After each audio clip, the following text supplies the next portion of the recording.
Hi everyone, if you're new, I'm Laurie. Thank you all so much for stopping by and hanging out with me today. I'm participating in the Craft It 3 Ways Challenge, where all 3 of your pieces need to be connected in some way. I went out and I rummaged through my kindling bin and I found some assorted pieces of wood. I also used some of the supplies that I had on hand, and I thought with Memorial Day and with Flag Day, which was my mom's birthday, and we celebrated that every year, in the 4th of July coming up, that I would make all 3 of my pieces connect with a patriotic theme. This challenge is being hosted by Kat from According to Kat, along with her co-host, Casey from Coffee with My Sunshine.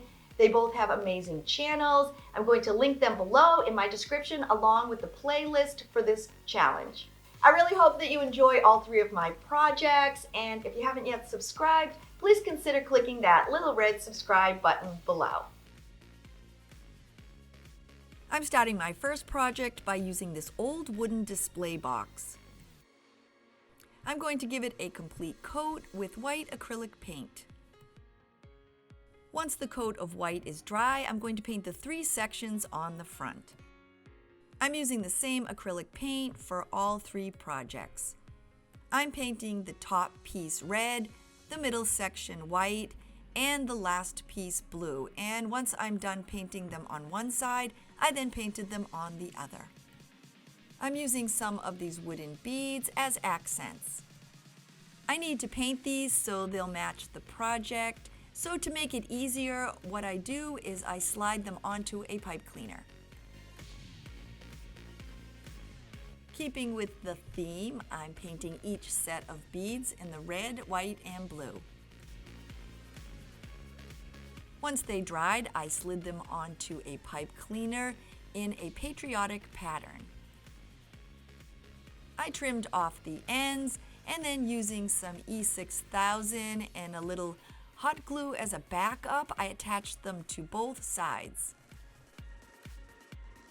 I found these wooden stars at the Goodwill a while ago, and I thought they'd be the perfect accent for the front.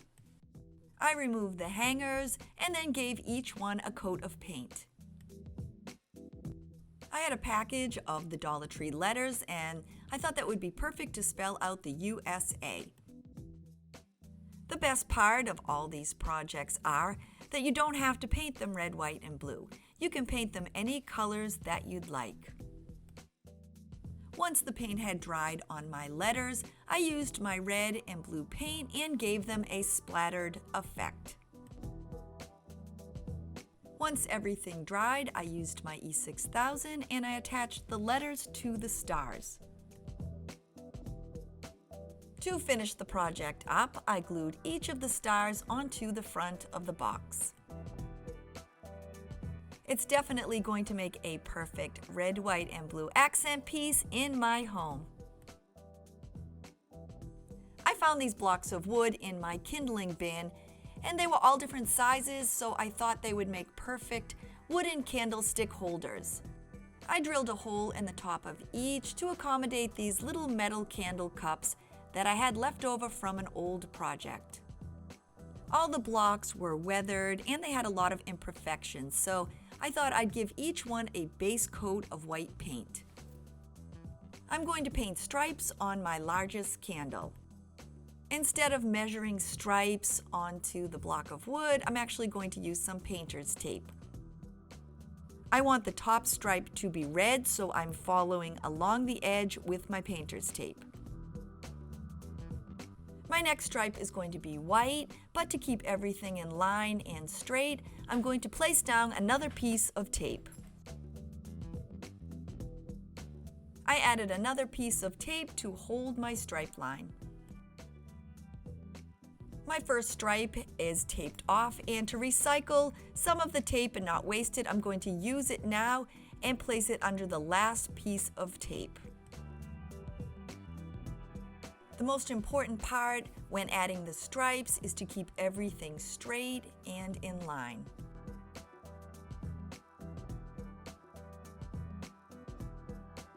I'm continuing this pattern all the way until I reach the bottom.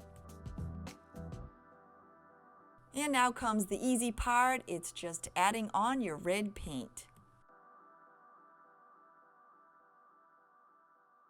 Once the paint dried, I gave it a second coat. To make sure the paint was dry, I let it set overnight, and then I removed the tape. Once all the tape is removed, it's now time to distress the wood. I used an old piece of sandpaper and I sanded the sides and the edges until I had the right amount of distressing. My second candle holder is going to be blue with white stars. I don't have any stencils, but I'm going to use these little plastic blue stars. I'm going to attach them to the wood using a light coat of Mod Podge. I let them dry for about 5 minutes, and then I added my blue paint. This wood destroys foam brushes, and I didn't want to ruin my stencil brush. So what I did was take an old foam brush and I just tapped the paint around the stars. When I was done, I let the piece dry completely, and then I peeled off the little plastic stars. After I did one side, I continued the star pattern on the other 3. And once again, to give it a distressed look, I used some sandpaper and I filed down the sides and the edges. I was a little worried the stars wouldn't work, but I was very happy with the end result. I'm leaving the smallest candle holder white, but I'm going to distress it before I embellish it. To embellish the front of the candle, I'm using 2 strips of fabric that I soaked in coffee and cinnamon, and then I baked in the oven. I tied it around the wood and then finished with a simple knot. I found some assorted pip berries in my stash and I hot glued them underneath the fabric.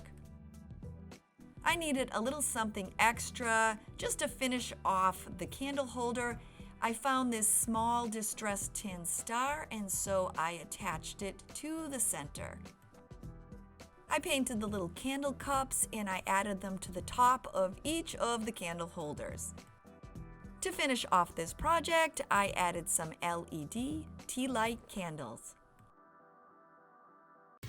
My last project, making this flag, is probably the easiest.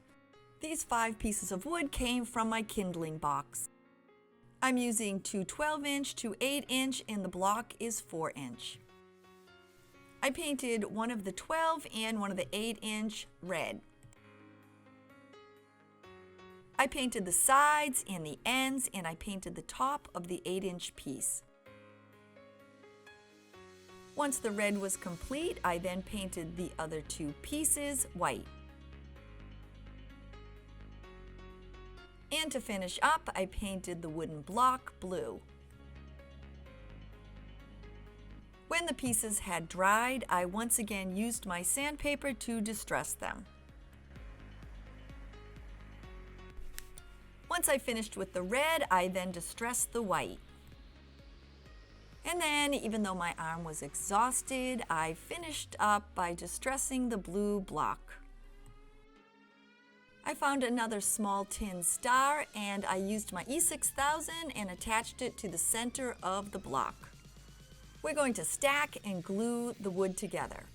I'm using some E6000 and I'm also using some hot glue. Once I was done, I placed the red piece on the top.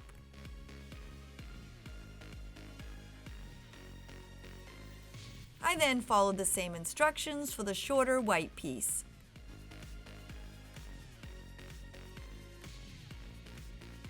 To finish up, I placed the final red piece on the top. To finish the project, I secured the block in place by using some E6000 and some hot glue. Thanks so much for stopping by. I hope you had fun making these projects with me. If you're new and you haven't yet subscribed and you think you'd like to come back and hang out with me again, don't forget to click that little red subscribe button below. I will see you all very soon. Take care and bye everybody.